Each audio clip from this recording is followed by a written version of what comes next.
Bienvenue dans ce module. Dans ce module, nous allons parler de l'architecture de Snowflake et de son écosystème.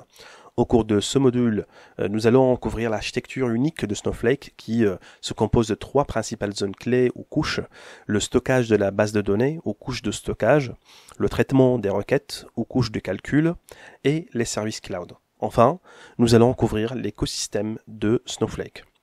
Comme mentionné, Snowflake possède une architecture unique composée de trois couches principales: le stockage de la base de données, le traitement des requêtes et les services cloud. Ces solutions sont plus rapides, plus faciles à utiliser, plus flexibles que les offres traditionnelles. Nous allons examiner chacune de ces zones en détail. Vous vous souvenez peut-être de Fabien, de notre dernier module. Fabien est un analyste qui souhaite en apprendre davantage sur la conception architecturale de Snowflake ainsi que sur l'interface utilisateur. Commençons alors par montrer à Fabien comment fonctionne la couche de stockage. Lorsque les données sont chargées dans Snowflake à l'aide des différentes méthodes possibles, Snowflake réorganise ces données dans un format interne optimisé, compressé et colonnaire et les met dans le stockage cloud. Alors, qu'est-ce que cela signifie-t-il exactement? Parlons de quelques-unes des choses conçues pour l'optimisation. De nombreuses bases de données utilisent différentes méthodes telles que la compression pour augmenter la vitesse et l'efficacité de la récupération et du stockage des données. Une des méthodes de compression s'appelle la gzip, qui est également utilisée par Snowflake. Gzip est un format de fichier de compression, est un logiciel aussi utilisé par de nombreuses entreprises pour stocker les données. Ce processus est connu pour réduire considérablement la taille des fichiers, dans certains cas même plus de 90%, ce qui permet en fait un accès plus rapide aux informations. Et étant donné que le processus de récupération peut lire des fichiers plus petits, une autre méthode que les bases de données utilisent pour augmenter la vitesse et l'efficacité de la récupération et du stockage des données, c'est l'utilisation d'un format colonnaire plutôt que d'un format linéaire. Snowflake stocke les données dans un format colonnaire. Apprenons alors avec Fabien quelle est la différence entre les deux. Un format ligne et la manière dont nous lisons généralement les données, de gauche à droite, une ligne à la fois.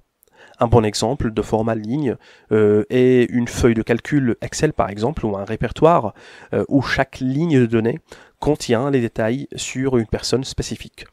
Si nous devions extraire ou interroger le prénom des personnes vivant en France en utilisant la méthode de stockage et l'extraction en format ligne, le système parcourrait une ligne à la fois.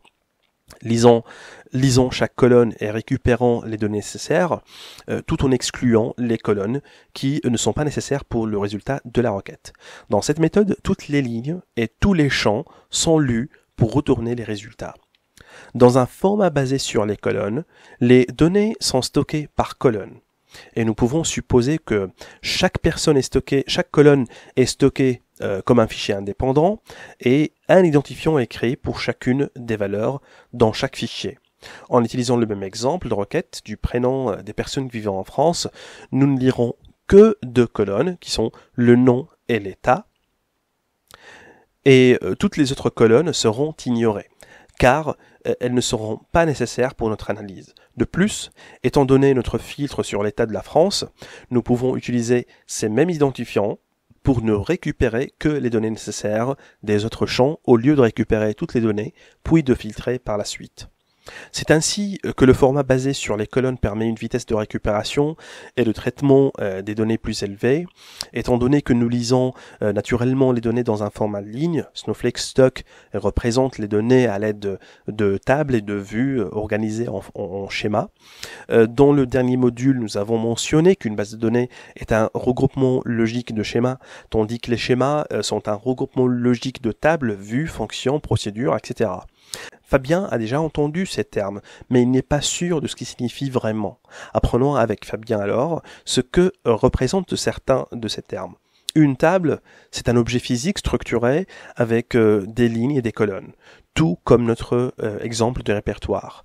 Les données sont stockées dans une base de données à un emplacement physique.